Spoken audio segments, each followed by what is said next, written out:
Oh, man, you're hitting all the things that I'm loving. So we've used joy a lot, so I'm going to say test pilot joy. Test pilot heaven feels good as well, but first of all, it's an immense privilege to fly a spaceship, that just at all. And to fly a new spaceship is kind of an unreal privilege, and I'm really glad we all got to fly it. That is probably the most important thing.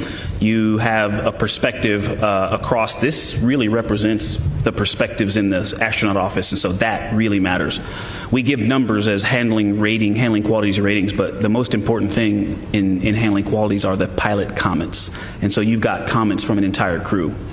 It flew better than the sim in all areas. I think that's probably the easiest way to say it. And it was just the integration of the full thing, the crew being there, seeing the same actual, we have windows in the simulator, but they're screens, individual computer screens, so we see the same thing because it's trying to simulate parallax, but it means we're looking at actually different images, and so we're trying to call out measurements on something that is not the same thing. This camera was showing us the same thing, and Christina took a video and pictures of our upper stage, and I didn't see it for several hours, maybe days after, and it blew me away. I was like, wow, that was right out the window the whole time. Yep. The training worked. The team that came up with that plan was fantastic, and I owe them some handling qualities ratings. I haven't filled out that survey yet, so it's coming. It's coming. But it flew like a dream, and I'm really glad everybody got to fly it. Yeah, I want to add one thing, and then I'm going to throw Jeremy directly under the bus. But one thing that I want to just say really more to the NASA team than to the media is that first day was a daunting first day, and we were looking ahead of that day. All four of us knew how to do rendezvous and prox ops demo just in case somebody had motion sickness or was out of the picture.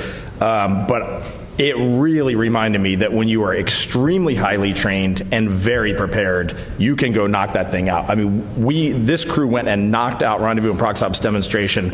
I haven't looked at the tapes, but it felt flawless on board, and I was running procedures. He was flying the spacecraft. Jeremy and Christina were watching the interim cryogenic propulsion stage out the window and mapping our distance to that the entire way in, and it was just like clockwork, and we had just gotten to space, and he's never been in space before. And so when you can wring your hands forever, go, no, we shouldn't do this to the crew. There's no way they're going to be ready. They're going to be tired. They're going to be sick. They're not going to want to do this.